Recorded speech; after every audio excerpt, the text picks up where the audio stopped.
Nessa noite, amados de Deus, nós queremos voltar, queremos dar continuidade ao propósito que estipulamos de estar pregando aqui nos domingos à noite a respeito da cronologia bíblica. A última palavra que demos, que apresentamos nesse sentido, foi a ocasião quando tratamos sobre Babel. E hoje nós queremos falar, ou melhor dizendo, iniciar uma fala sobre as provas de um homem de fé. E quando nós falamos de homem, não é o homem do sexo masculino, homem gênero humano. Todos os dias nós somos provados. A nossa fé é provada. Nós somos testados. Por vezes temos ficado no meio do caminho, nas provas e nos testes que o Senhor tem colocado diante de nós. Restando-nos pensar sobre o fato, a ideia, a razão, por que temos falhado, por que não temos logrado êxito, quando as provas são colocadas diante de nós. E para tanto, e para pensar sobre isso, irmãos, nós vamos buscar tirar lições para as nossas vidas. Talvez sobre esse tema vamos trabalhar 3 domingos ao menos. Será necessário para que nós possamos não esgotar, mas trabalhar aquilo que entendemos ser necessário para que a gente entenda as provas que um homem de fé chamado Abraão passou. Nós iniciamos lá na criação, depois vamos para o pecado, consequências do pecado, depois nós falamos sobre o dilúvio, falamos sobre Babel e nos deparamos, irmãos, no último estudo, ou na última palavra, sobre aquilo que Deus esperava daquele povo pós-diluviano. O povo pós-diluviano é aquele povo que nasceu e se estabeleceu após o dilúvio. E nós entendemos que depois que o dilúvio ocorreu, o Senhor deixou um sinal. Alguém lembra da última palavra? O Senhor deixou um sinal dizendo que não mais destruiria a humanidade com água. Deixou até mesmo um sinal no céu, dizendo que todas as vezes que a humanidade olhasse para aquele sinal, lembraria da promessa de que o Senhor não mais exterminaria a humanidade com água. Quando eu era criança, quando olhávamos para o arco de íris, ou o arco-íris, como comumente chamamos, nós olhávamos um pouco assombrados, porque os mais velhos daquela ocasião, daquela época, diziam que se você era homem e tivesse de um lado e passasse para o outro lado do arco de íris, né? Ele sempre apresenta-se onde tem uma cachoeira ou quando tem a chuva. Então ele dizia, se você fosse para uma extremidade dele e andasse em uma direção e você fosse homem, virava mulher. Não sei quantos são dessa época ouviram isso, né? Então eu não estou doido não, realmente tem isso. E se você fosse mulher e passasse do outro lado, viraria homem. Alguma coisa semelhança com a bandeira de um grupo fica por conta de vocês, né? Nada é por acaso. Nada é por acaso. Mas não é sobre isso que eu vou falar hoje não. É só um adendo aqui na minha fala. Então conta o texto que o Senhor, quando estabeleceu com essa comunidade pós-diluviana, ele tinha um desejo para com aquele povo. Meu Deus, o nosso Deus, o teu Deus, é um Deus de propósito. Então o maior engodo da vida é eu e você entendermos que nós estamos aqui por acaso. O maior engodo é entender que eu vim hoje para a igreja porque eu não tinha outro lugar para vir. E o pior que tínhamos. Você escolheu estar aqui hoje para ser ministrado, para ouvir a palavra de Deus, para ouvir louvores, para entender o que Deus espera de você. E o Senhor então estabeleceu aquele povo, disse que ele precisava fazer o quê? Espalhar-se por todo mundo, povoar a terra, espalhar-se por todos os lugares. Mas aquele povo era povo gente, como nós também somos gente. E sendo gente, não é difícil desobedecer ao Senhor. Não é difícil sair do trieiro, não é difícil sair do trilho, porque está na nossa natureza, imbuído em nós, envolvidos em nós, essa predisposição em falhar. Porque o pecado, irmãos, ele está em nosso sangue, ele está no nosso DNA. E nós precisamos lutar contra essa vontade dia após dia, senão nós vamos nos enveredar em outra direção. Todos esses 3 próximos domingos, Nós vamos estar trabalhando o texto que se encontra do capítulo 12 de Gênesis até o capítulo 25. Alguém poderia, o pastor nem leu a Bíblia. Eu não li, mas eu estou falando de Bíblia, não estou falando de outra coisa. Se eu fosse ler todos esses capítulos aqui, vocês iam embora antes que eu terminasse de ler. E eu preciso de tempo para ministrar na vida de vocês. Se quiserem entender aonde está escrito que o Senhor diz para eles se espalharem, vai lá no capítulo 9, versículo 7. E você vai ver lá o que o Senhor determinou, ainda em Babel, sobre o que eles deveriam fazer. A maioria deles, irmãos, se esqueceram da vontade de Deus para eles. O exemplo claro foi o exemplo de Babel. O Senhor manda espalhar e o povo se junta.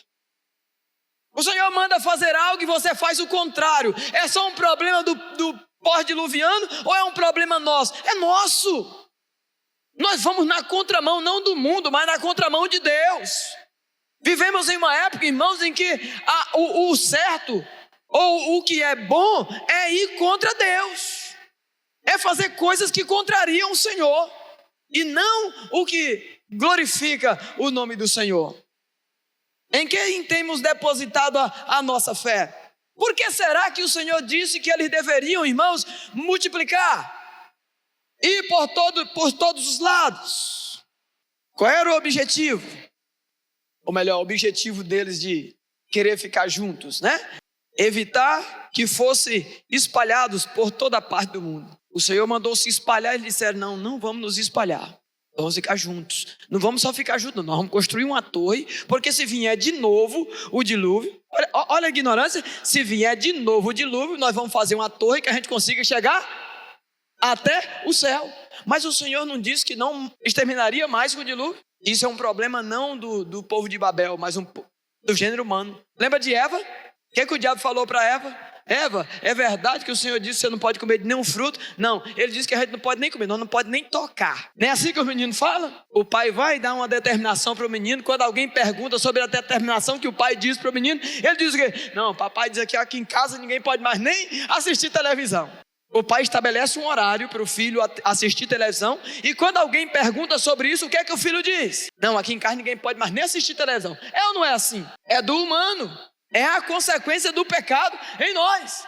Então o Senhor quer evitar que eles se espalhem, eles querem ficar juntos. Deus vai lá então e faz o quê? Acabou com a construção. Deus vai lá e coloca o dedo. Se você estiver fora do propósito de Deus, não importa o que você faça, não vai dar certo. Não vai dar certo. Quando você estiver pensando que está tudo certo e deu tudo certo, o Senhor vai o quê? Vai lá e faz assim, ó. Só trisca e tudo desaba. Já viu essa história? Já viu isso acontecer na vida de alguém? Na sua? Na minha N vezes eu já percebi isso. A Bíblia diz que ao homem cabe fazer todos os planos, mas quem é que executa? E se você fizer alguma coisa que não está na execução de Deus, na vontade de Deus, não vai prosperar. Você não vai chegar no porto seguro. Você pode até passar um momento bom, mas daqui a pouco você vê a derrocada de tudo isso. No versículo do capítulo 12, como eu anunciei, nós nos deparamos, irmãos, com um chamamento. O povo então, depois de o Senhor ter tocado no plano, no projeto, todo mundo sabe que é Babel, já falei no último estudo, Babel é confusão. Depois do Senhor ter criado uma confusão neles, dividir a língua deles, o que é que eles fizeram? Se espalharam por todo mundo, por todo canto. O Senhor é justo. Ele é juiz. Os planos dele nunca serão frustrados. Você pode até tentar, mas ele vem e o plano dele é o que vai acontecer. Depois disso, o povo se espalha por todo lado e há uma expressão que diz: do mesmo modo como a humanidade se espalhou, também se espalhou e multiplicou o pecado na terra.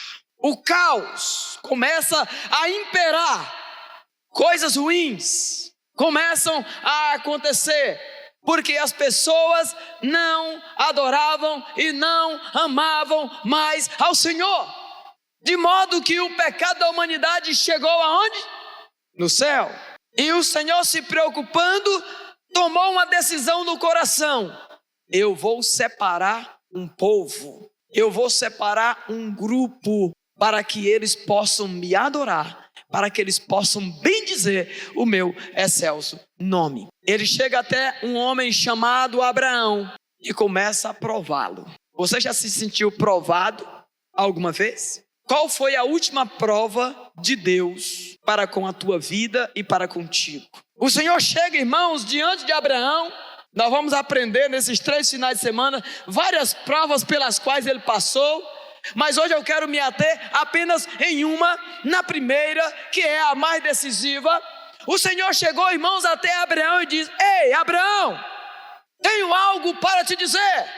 Ei, Gabriel, tenho algo para te dizer. Silvia, pastor Carmo, irmão Neto, Reginaldo, eu tenho algo para te dizer. E o Senhor então, se voltando a ele, diz: sai da tua terra, da tua parentela, e vai para uma terra que eu te mostrarei. Abençoarei os que te abençoarem, amaldiçoarei os que te amaldiçoarem. Em ti, através da tua vida, através da tua família, serão benditas, serão abençoadas todas as famílias da terra. Está pronto para ouvir isso? Já se imaginou numa bocada dessa, como diz lá no jargão popular?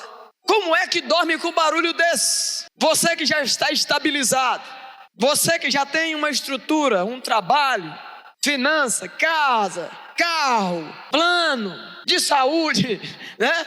Um bocado de coisa. E o Senhor então chega: ei, eu vou virar você de cabeça para baixo agora. Vamos mudar tudo. Eu estou te escolhendo, eu quero te usar. Falei hoje de manhã lá no Casados para Sempre. Falei, todo mundo quer ter filho advogado. Todo mundo quer ter filho médico. Quando o menino aparece lá na casa falando assim: eu quero ser pastor, o que os pais crentes fazem? Glorifica ao Senhor? Solta foguete? Não, tu tá doido. Tu tá doido, rapaz. Presta atenção na tua vida. Casa de crente, eu não estou falando do mundo lá fora, não, estou falando dentro da igreja. Então é tempo, irmão, de pensar. Porque o Senhor, como fez com Abraão, pode chegar no seu filho, na sua filha. E se isso acontecer, qual será a sua reação? Qual será o seu comportamento? Você, jovem, adolescente, tem orado sobre isso? Já imaginou se o Senhor te chama nessa noite? Já imaginou se o Senhor te incomoda dizendo: ei, eu quero te usar mais, eu quero te levar para as nações, eu quero te levar para o outro lado do mundo? Ou talvez não, eu quero só que você seja bênção na igreja aonde você é membro. Eu quero te usar aqui em Palmas, eu quero te usar aqui na Ebenezer, eu quero te usar no Ministério Infantil, eu quero te usar no PGM, eu quero te usar em alguma coisa, talvez no estacionamento, talvez no cuidado com o patrimônio da igreja, em alguma área. Será que o Deus de Abraão não está aqui hoje e ele não pode falar com a igreja? Será que ele não pode falar comigo, com você? Irmãos, às vezes nós precisamos perder algo para poder de verdade sentir Deus, para poder de verdade o Senhor dirigir nossa vida. Por vezes nos encontramos muito acomodados com a situação. É só lembrar da vida de José. José vai ser mais para frente, mas eu vou adiantar aqui rapidamente. De onde é que o Senhor tirou José? O que o Senhor permitiu que José passasse para levá-lo aonde? Em que patamar, em que lugar, para fazer o que ele fez? Voltemos, irmãos, então, aqui a Abraão. O desafio foi tremendo. Ele tinha que sair de onde ele estava. E a pergunta é: será que o Senhor não podia usar Abraão não lá dentro da casa dele? O que vocês acham? Não é assim que a gente fala? O Senhor quer tirar você de um ciclo de amizade vicioso, danoso para a sua vida.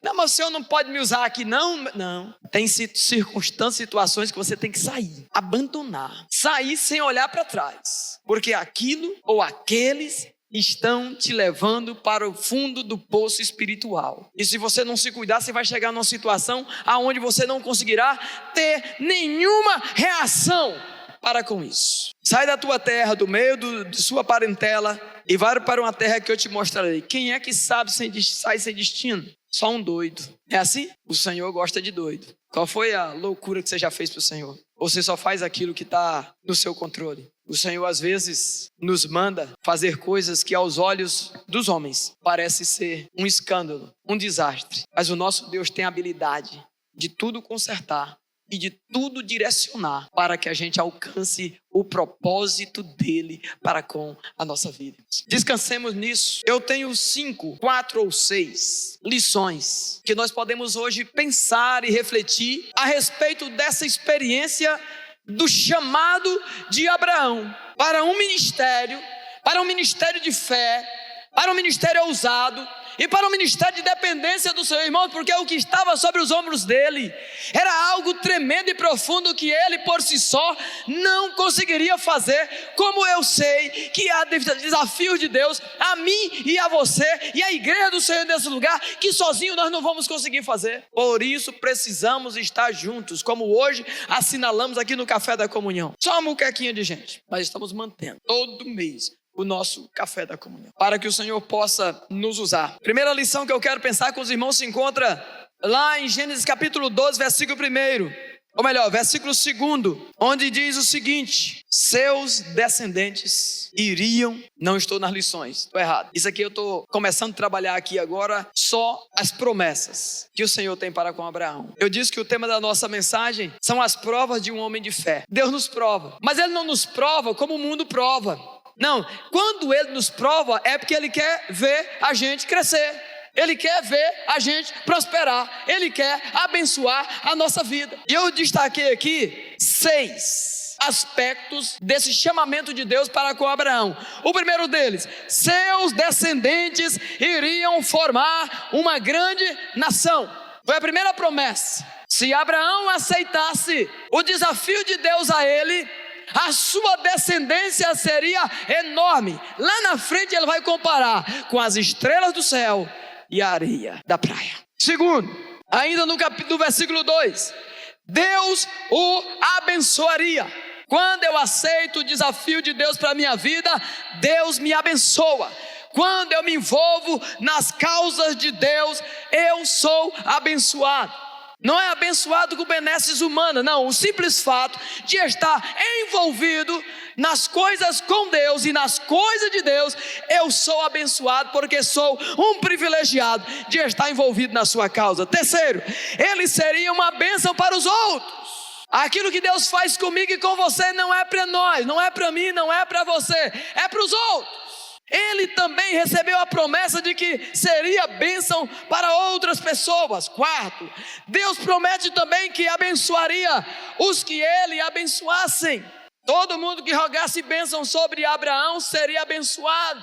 Quem rogasse maldição contra Abraão seria amaldiçoado. Você já viu alguém rogar praga para você? E você não querer brigar, não querer torcer o pescoço? Até que querer a gente quer, mas a gente não fazer, não torcer o pescoço, não brigar com a pessoa.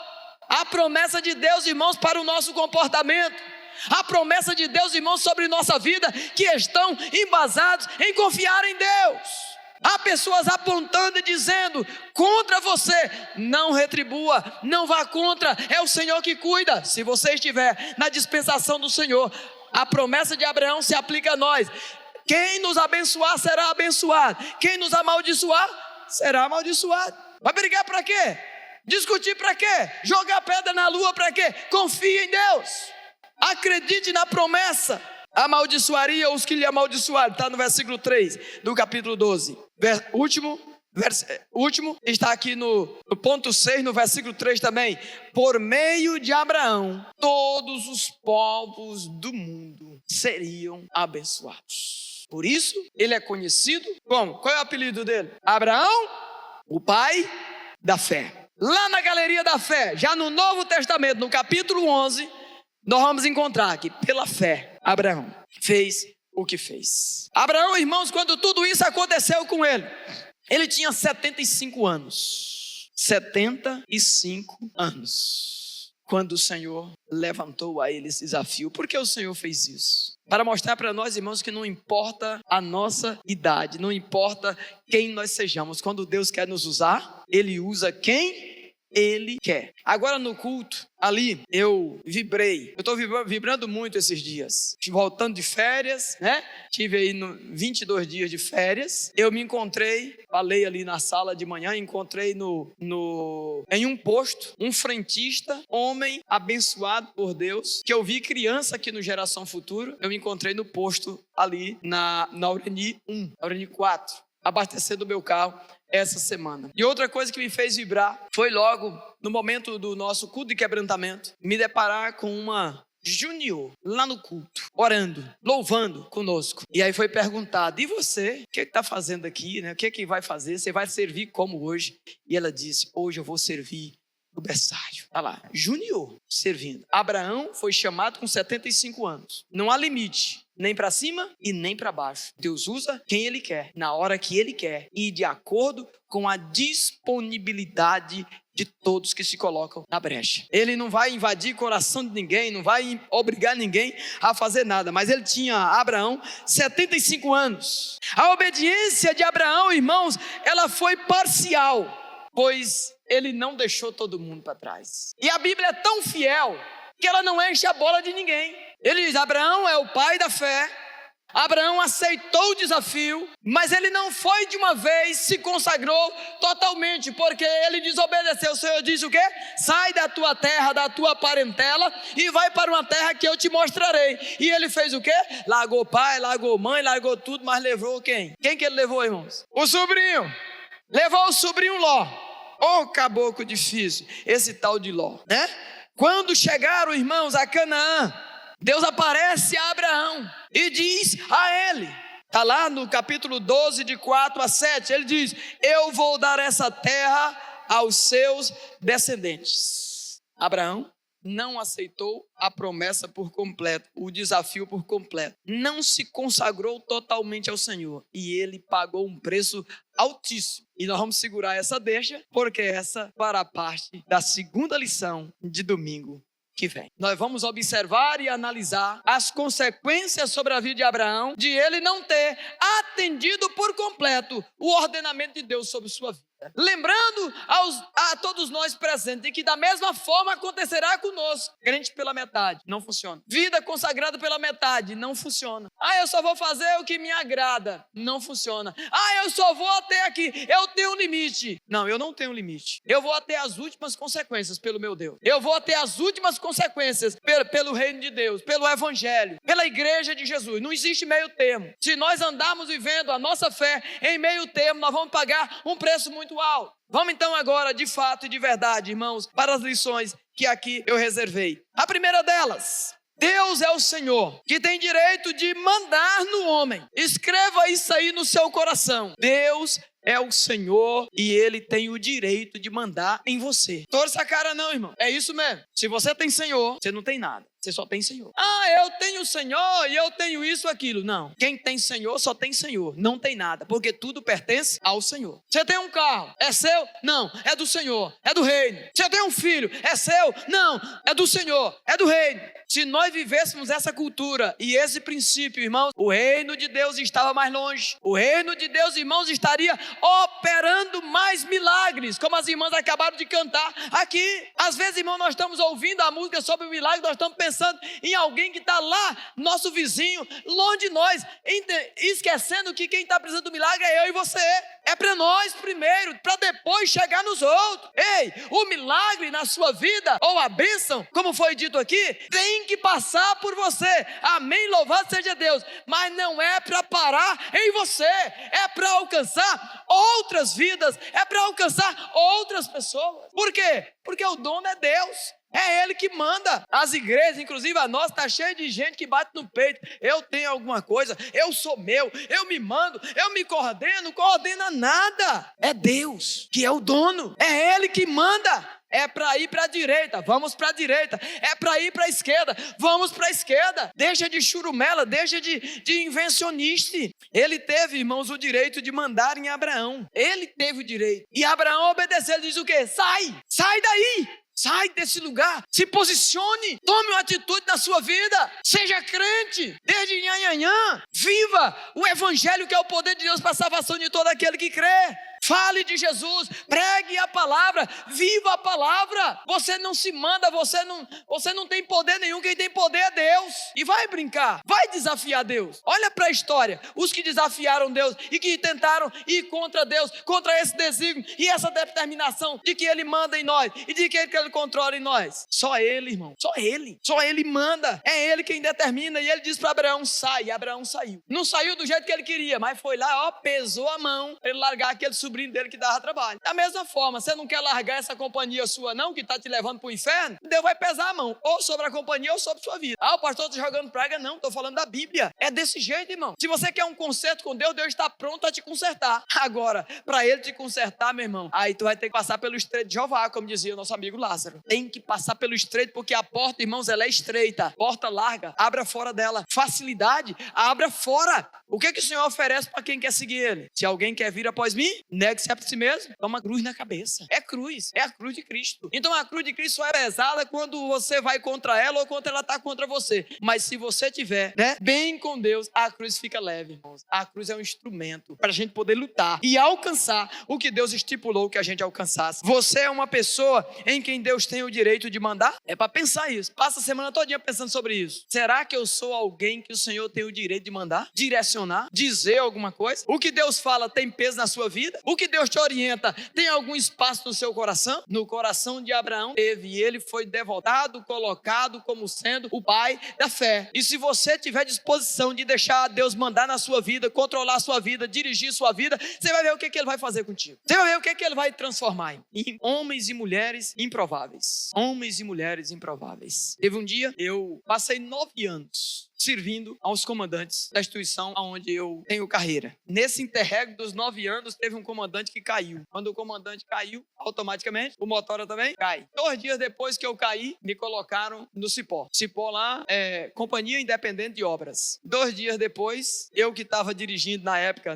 carro, o moço era Triton, Tritonzona vermelha, com logo do bombeiro, com um carrinho de mão. 3 caçambas de terra. Tô lá, carrinho quase conversando. Alguém foi lá, tirou a foto, postou e colocou: olha o motorista do comandante. Alguém veio, mostrou pra mim e disse: processa ele, coloca na justiça, danos morais, não sei o quê. Que isso, tô de boa. Peguei meu carrinho de mão e fui. Encher o negócio. Não demorou muito e jogaram lá pro Mauro. Mauro? Fui pro Seman, Centro de manutenção. O Mauro era o mecânico, eu era o badeco do Mauro, O Mauro era o mecânico, eu era auxiliar dele, Entramos de par de carro demais, viajamos para socorrer carro de bombeiro aí estragado. O tempo se passou. Quem tinha feito isso comigo um dia disse assim: fiquei sabendo que você gosta de roça. Falei: gosto. Bora pra roça, mas eu? Só se for agora. 4 horas da manhã eu passo e te pego na casa. Fiz a viagem com o comandante. Voltei a dirigir de novo pro comandante. Passa-se um tempo, o outro abençoado, muda o governo, cai de novo. O que acontece com o motorista? Nossas quedas, irmão, elas servem para nós, desde que a gente olhe para elas com o olhar de Deus. Toda vez que você cair de uma posição, caia firme no Senhor. Não esmoreça, não abaixe a cabeça. Fique firme. O Senhor é contigo. O Senhor, então, me mantive ali, fiquei no corredor por 3 meses, e nem macaúba na boca de banguela, vai para ali, tu vai para a defesa civil, tu vai para acolá, não, tu vai para, não, fulano não te quer lá, não, tu vai para acolá, vai decidir onde é que vocês me querem, por amor de Deus, que eu não sei para onde eu vou. Nesse interregno, chegou o convite. Alguém soube minha história, quer dizer, minha história rodou e chegou em outro lugar. Mandaram me buscar. E aí, de repente, cheguei lá, vi uma turma entrando em forma, entrei em forma, sentido descansar, firme, cobri firme. Daqui a pouco alguém falou: o que você está fazendo aí, moço? Militar, no quartel, fardado. O que faz, Josinei? Obedecer a ordem, entra em forma logo, senão você leva uma cadeia. Não, moço, tu não é para ficar aí, não, tu vai para acolá. Acolá onde? Não, você vai ser o motorista. Como assim? E já tá chamando lá na casa. Que casa? Onde? Acolá. Vou te levar lá e tu se vira, chega lá. Me levaram lá, me entregou o controle do portão e eu fiquei lá dentro do carro. Ar-condicionado ligado, orando lá do 12. Eu falei: meu Deus, onde é que eu tô? O que eu vou fazer aqui? De repente chega a autoridade, entra, as más línguas passam o dia inteiro pegando no seu pé. Toda hora chegava um e dizia assim: rapaz, tu não esquece que tu tem rabo não, rapaz. Tem rabo não sou jacaré, Mas aí dizia assim: não, porque quando você passa no sinal, você tem que esperar porque tem a escolta atrás. Não passa direto. Então tá bom. Chegou no final do dia. Eu falei: meu Deus, não vou dar conta disso aqui não. Não vou dar conta, vou jogar a toalha. Quando ficou só eu e a autoridade, eu falei assim: parece que eu não saí bem não. Todo mundo reclamou de mim o dia inteiro. Eu passei no sinal, não esperei o povo. Tá ruim, tá. Do nada, eu vi foi uma bisca. É doido. Aí não falei mais nada, E a pergunta seguinte foi: quem te trouxe pra cá? Falei: foi Deus, aqui debaixo que foi o senhor. Então pronto, não vem amanhã não pra tu ver. E senhor, fui no outro dia, já fazem quase 4 anos. Eu tô lá e fiz uma peregrinação meteórica. Em todo o tempo, eu disse: servirei ao Senhor como se eu servisse a Cristo. Depois eu tive que explicar isso. Não entendeu no primeiro momento, mas eu tive a oportunidade de explicar qual é essa ótica. A Bíblia diz que nós devemos honrar e servir como a Cristo todos aqueles que exercem qualquer natureza natureza de autoridade sobre nós. Não é se rebaixar, não é puxa-saquismo, mas é honrar aqueles que exercem autoridade. É cumprir o princípio que vai lhe fazer grande e que vai lhe fazer prosperar aonde quer que você esteja. 1 ano e 15 dias, fui mudado de carro. 2 anos e meio depois, quase 3 anos, mudei de carro novamente. Hoje o Senhor me deu o privilégio, a honra. Há uns 15 dias atrás, eu estava sentado em uma mesa que eu nunca esperei sentar. Em um almoço chamado Almoço dos Poderes, onde ali nós tínhamos Tribunal de Justiça, Tribunal de Contas, Defensoria e eu, fora os outros que eu não vou citar o nome, mas eu lá. Eu quase não comi, irmãos, aquele dia. Eu fiquei só assim, sabe? Olha, o que é que Deus faz? O que é que Deus faz? Quando nós descansamos nele, entendemos que ele é quem manda, ele é quem dirige, ele é quem orienta, ele é quem dá o norte. Abraão, irmãos, Deus teve o direito de mandar na vida dele. E eu quero dizer para você nessa noite, deixa Deus mandar na sua vida. Deixa Ele mandar na tua vida. Porque se Ele mandar na tua vida, Ele vai te levar para onde você tem que ir. E chegando lá, você vai fazer o que tem que fazer, seguindo a orientação do próprio Deus. Você é uma pessoa em quem Deus tem o direito de mandar e direcionar. Sua vida está sendo dirigida e orientada por Deus. É a primeira lição da noite de hoje. Vamos para a segunda, porque o tempo é curto, mas nós vamos ter 3 domingos ainda para pensar sobre isso. Segunda lição: Deus se comunica com os seres humanos. Gênesis 12, de 1 a 4. Nós nos deparamos, irmãos, com um Deus que é santo, um Deus que é tremendo, um Deus que é todo poderoso, o Criador dos céus e da terra. E mesmo sendo poderoso, irmãos, Ele se dispõe em entrar na minha casa, na tua casa, no meu e no seu coração e falar tete a tete conosco. Se Ele não está falando com você, talvez você não está indo naquele lugar quando você se encontrou com Ele a primeira vez. Seu quarto de guerra, seu lugar de oração, o seu lugar de estar a sós com Ele. Ele está lá te esperando, sentado, querendo falar contigo, querendo comunicar-se com você, dirigir a sua vida. Ele continua lá, irmão, disposto, disponível. Deus se comunica com os seres humanos. Ele falou diretamente a Abraão e disse o que ele deveria fazer. Você tem ouvido Deus dizer o que você tem que fazer? Você como pai, como mãe, como filho, como irmão, como líder, como pastor, como empregado, aonde quer que você esteja, Deus está querendo dirigir sua vida para que você ali se posicione de tal modo a que o nome dele seja honrado e glorificado para todo sempre. Mas você tem que ter a disposição, irmãos, de ouvi-lo. Vivemos uma época, irmãos, em que as pessoas estão insensíveis. Falta-nos sensibilidade para ouvir Deus falando. Se você não ouve, não está escutando, não significa dizer que Ele não está falando. Ele está falando. Agora a grande questão é, você está ouvindo? Melhor dizendo, você está dando ouvidos? Que a gente até ouve, mas a gente não está assimilando o que Ele está pedindo de nós, o que Ele está nos orientando a fazer. Ele falou diretamente a Abraão. Hoje também, irmãos, Deus fala de várias maneiras e principalmente pela palavra de Deus, viva e eficaz, mais cortante do que a espada de 2 gumes, podendo penetrar no mais profundo da nossa alma. Quando eu oro, eu falo com Deus. Quando eu leio a Bíblia, Deus fala comigo. Então, se você não ora, você não está falando com Deus. E se você não lê a Bíblia, Deus não está falando com você.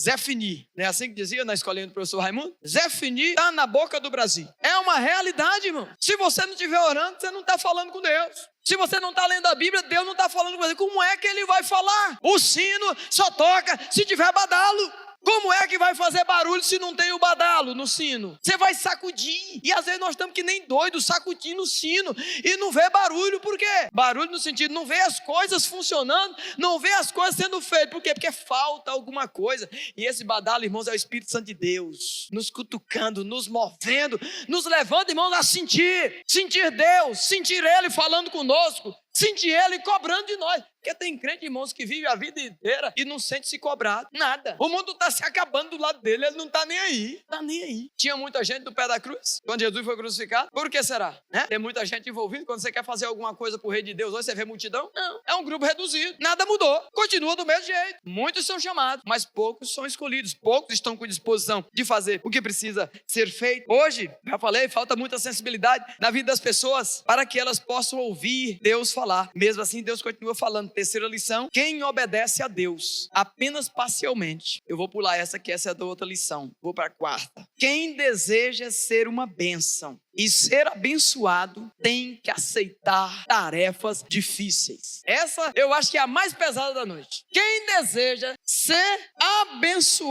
uma bênção e ser abençoado tem que aceitar tarefas difíceis. Todo lugar é assim. Todo mundo quer ser abençoado. Todo mundo quer abençoar. Mas quando você coloca uma coisa difícil, o que é que a pessoa fala? Não, isso é muito difícil. Não vou dar conta. Não é assim? Ah, não, eu quero que você assuma um ministério tal. Não, quero não. Não, tá doido. Não, pastor. Tem tanta gente aí para fazer. Por que o senhor veio falar comigo? Quem deseja ser uma bênção e ser abençoado tem que aceitar tarefas difíceis. Você já recebeu alguma tarefa difícil do Senhor? Para eu vir para Palmas. Foi assim. Eu estava numa igreja chamada Igreja Batista Betel, já há 5 anos pastoreando aquela igreja. Estabilizado, sem problema com a igreja ali me amava, eu me sentia amado pela igreja, os irmãos eram tudo de dentro da minha casa, nós era tudo junto, as coisas, sabe? Pensa, um dia passou um pastor chamado Pastor Pereira, pai do pastor Jarbas, hoje ele está aposentado, jubilado, e ele então disse o seguinte: rapaz, tu não quer ir para Palmas não? Eu falei, isso é doido, pastor, Palmas é só pastor top, né? Eu, um jovem de 20 e poucos anos, como é que não vão me aceitar lá em Palmas? Não, sou muito novo, daí comecei a colocar um bocado de dificuldade. E ele só diz assim: deixa de ser besta, rapaz. Quem faz é Deus. Deixa isso de mão. Veio embora, indicou meu nome aqui para Ebenezer. A Igreja Batista Ebenezer estava num processo. Já tinha vindo 2 pastores. Pastor Edil Marques, capelão da Polícia Militar, e o coronel hoje, Max Mauro, que também é capelão lá do Corpo de Bombeiros. E eu disse, quando chegou o convite para mim, ou melhor, quando o pastor Walter, que era o interino, falou comigo, eu disse assim: olha, eu não participo de processo onde tenha disputa pastoral. Se tiver o convite para me conhecerem, eu vou. Se tiver mais algum pastor disputando, eu não vou, porque eu estou bem aqui, eu não estou desesperado não. E o pastor mentiu, né? E disse: não, é só você. Desemberde lá com a mulher, com o busto do pé da goela, e a outra, a Rebeca, pequenininha. Viemos para cá, passamos 3 dias aqui com os irmãos. Terminou o culto, me liberaram, voltei para o Guaraí. Depois eu descobri que mentira tem pernas curtas, e nessa lição nós vamos ver Abraão mentindo, né? Não hoje, nos outros domingos, né? Mentira tem perna curta, logo chegou a notícia para mim. Quando chegou a notícia para mim, eu falei: tira meu nome agora. Estou fora do processo, que eu não quero disputar com ninguém. E os caras tudo era peso pesado, os pastorzão tudo antigo, né? Tudo capelão, né, da polícia e tudo mais. E aí, de repente, esqueci Palmas, esqueci Ebenezer. Falei, não é de Deus, vou ficar na minha, quieto no meu canto. Eu estudava na FAG, Faculdade de Guaraí, fazia ali o curso de pedagogia. Um dia eu tô na sala de aula, daqui a pouco o telefone toca, eu saio para atender o telefone, o pastor volta e diz: e aí, a mudança já tá pronta? Que mudança, doido? Uai, a igreja escolheu você para ser o pastor deles. Falei, moço, tu é doido, rapaz. Como é que tu me coloca numa situação dessa? Como é que eu vou falar para a igreja agora que eu vou sair? E assim, não, já quer mandar o caminhão dia tal. Eu falei, misericórdia. Aí eu me senti no compromisso. Uma vez que eu tinha vindo aqui, me apresentado aos irmãos e discutido com eles, eu disse: agora tem que ir, mulher. Bora arrumar, falar para a igreja. O meu teste foi: eu tinha tentado no 3º ano sair do ministério, inclusive já tinha dito que ia para Itacajá, mas na hora que eu chegava para falar para a igreja, dava um nó na garganta, eu não conseguia falar. Falei, então não é de Deus. Despachei Itacajá. Mas quando foi para vir para Palmas, eu não senti o nó na garganta. Falei com tranquilidade. Falei, chegou o tempo e estou indo. E esses irmãos demorou em me buscar, menino, tu é doido. Todo dia o carro passava, né? Todo dia o caminhão passava. Porque a Igreja Batista Ebenezer, na época, tinha muita dificuldade financeira, a igreja. Então, o irmão Júnior era motorista de uma empresa de caminhão e arrumou um caminhão que ia voltando do Bico do Papagaio e passava de carona, aproveitando a carga. E todo dia esse caminhão passava. A irmã Maria, mãe da Sulamita lá de Guaraí, todo dia ela ia levar o café. Pastor, para com isso. Esse povo não gosta do senhor, não. Fica conosco aqui, né? Fica com a gente. Nós com a mudança tudo na área, desmontado. Uma luta. Mas viemos, irmãos. Viemos acreditando que o Senhor estava nos desafiando a algo novo. A algo novo. E nós viemos. Isso no ano de 2005. Nós já estamos em 2025. 20 anos se passaram. 20 anos se passaram. Então, quando Deus está no controle de nossa vida, nós precisamos, como Abraão, acreditar e confiar de que Ele está fazendo a obra. E Ele fez a obra na minha vida, na vida da minha família e na vida da igreja, eu não tenho dúvida disso.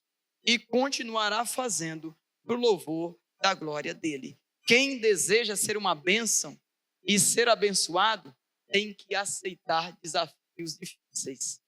O primeiro desafio era: uma filha doente, né? Ela tinha dado surdez, foi curada, louvor da glória de Deus. Rebeca deu aquela, é o nome, meu Deus, convulsão. O dia que nós chegamos no hospital, a mulher lá que estava no hospital ensinou uma simpatia para nós. Ei, queima a roupa dela que ela estava usando e ela vai, né, ser sarada. Eu falei, vamos queimar a roupa não, vamos orar. E Rebeca voltou a ouvir. Nunca mais teve problema de audição. Quando o Senhor, irmãos, deseja nos abençoar, Ele coloca diante de nós desafios grandes que a gente tem que aceitar. Eu morando no interior, lembro como hoje, eu ganhava lá R$ 1.200 no interior. Aí eu vim para a capital, onde o custo de vida era mais alto para ganhar 850. Eu dizia, é doido, tu vai morrer de fome lá. Ainda tinha a conversa, né? As más línguas, querendo queimar o povo, né? Dizia, não, e lá é a família da irmã Raimunda, da irmã Jovelina, a família Castro, né? Não, e lá quem manda é a família, eles vão te engolir. Eu falei, família amiga minha, né? Quem me abraçou aqui quando chegou, o irmão Antônio Coelho, irmã Jovelina, todo o povo que estavam jogando contra mim, foi o povo que me deu todo amparo aqui na igreja. Então a gente veio para um desafio e Deus nos honrou. E eu quero dizer isso, já finalizando, irmãos, porque quando os desafios de Deus são colocados diante de nós, é para nos abençoar, é para nos abençoar. Pode ser difícil, mas quando você transpassar esse monte, essa muralha, você do outro lado vai olhar para trás e dizer assim, olha só o que o Senhor permitiu que eu fizesse. Eu estava indo numa direção, olha para onde eu estava indo, irmão, lá para dentro dos índios, lá para Itacajá. O Senhor vira tudo e me coloca para onde? Para Palma. Eu olho para trás hoje e vejo tudo o que aconteceu comigo. Aconteceu dentro do controle e do comando. Porque Ele é um Espírito que em perfeito amor coordena e controla todas as coisas. Ele é um Deus que controlou a vida de Abraão, controla a vida do pastor Ney e deseja controlar a minha e a tua vida. Então descanse nele. Aceite o desafio dele para com a sua vida. Deus chamou Abraão, irmãos, para romper com todos os vínculos e partir para uma terra desconhecida e prometeu abençoá-lo e torná-lo uma bênção. Ele também nessa noite te convida a abrir mão de tudo aquilo que te atrasa na vida espiritual, na vida secular e ir na direção que Ele lhe apontar para poder lhe abençoar e fazer de você uma bênção. Mas para que Ele faça isso, você tem que dizer como Abraão. Na verdade, Abraão não disse nada. Abraão só levantou e seguiu na direção que devia seguir. E é o que eu e você também precisamos fazer. Há companhias, amizades, decisões, negócios, coisas que estão te levando para distante de Deus. Saia em outra direção. Que Deus nos abençoe. Que Deus nos guarde.